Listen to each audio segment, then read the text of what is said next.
I can tell you a little story about the Austin Friends of Folk Art. I joined maybe 9 years ago.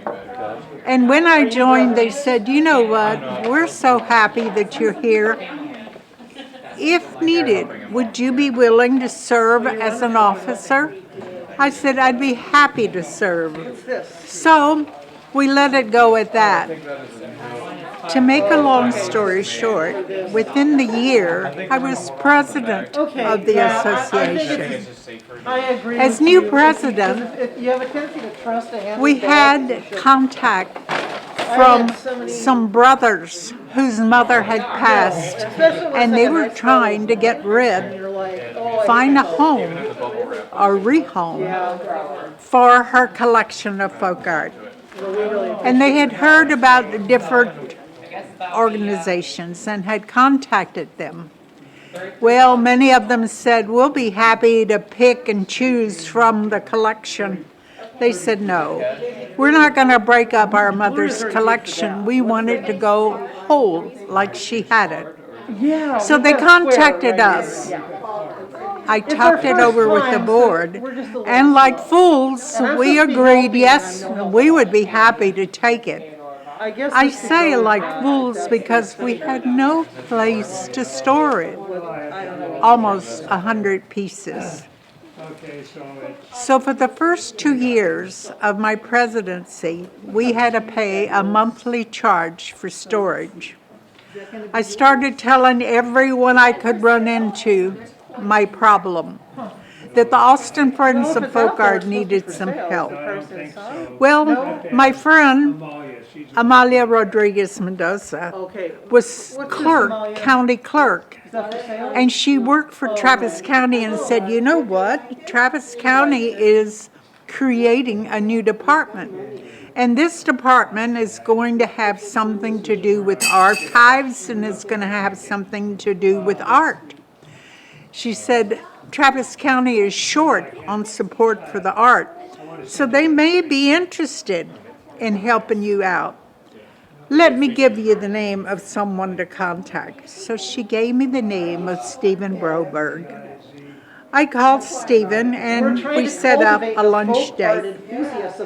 We talked and talked and talked on our lunch date.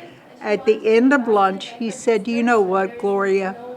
You are exactly what Travis County is looking for. And I said, you know what, Stephen? You are exactly what the Austin Friends of Folk Art need. So a partnership was born. Now, 8 years later, Travis County is running out of storage space. They can no longer help us because we have grown from the original almost 100 pieces to almost 800 pieces. We have a folk art from all over the world, although the majority, I would say maybe even 75%, is Mexican because of its proximity to us. We have a lot more people collecting Mexican than any other folk art. But we have some wonderful folk art. Ann Cabot, for example, wrote a book about her adventures collecting folk art in Alaska. And she has donated a collection of Alaskan folk art to us. We have beautiful, beautiful Asian folk art. And our black folk art collection is growing, growing, growing. Our goal is to eventually have folk art that represents, I would say, the major cultures that exist in Austin and Travis County. We're well on our way.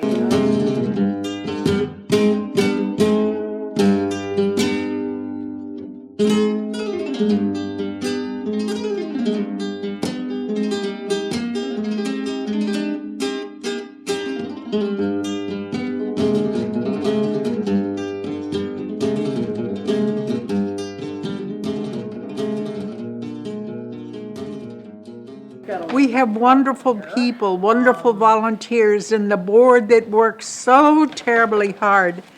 You know, I've been involved in all of my long years in Austin on many, many community projects. But I don't think I have ever worked with a harder working board. They're small. There are not many of them. There are 8 of them, but they work diligently. And then we have wonderful volunteers like Mita Hunt. Mita has been so great. When Travis County said, we can no longer help you because we've run out of storage space, Mita said, you know what? I'll be happy to take over the cost of paying for storage for a period of a couple of years. So that's where we're at now. Hunting high and low, meeting with city officials, meeting with Travis County officials, meeting with businessmen, meetings, trying to find that perfect angel who can say to us, I can help you.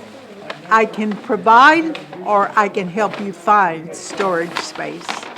Our hope is eventually to have a small, beautiful museum for all of the citizenry of Austin to come and learn about the different cultures that exist here in our wonderful county.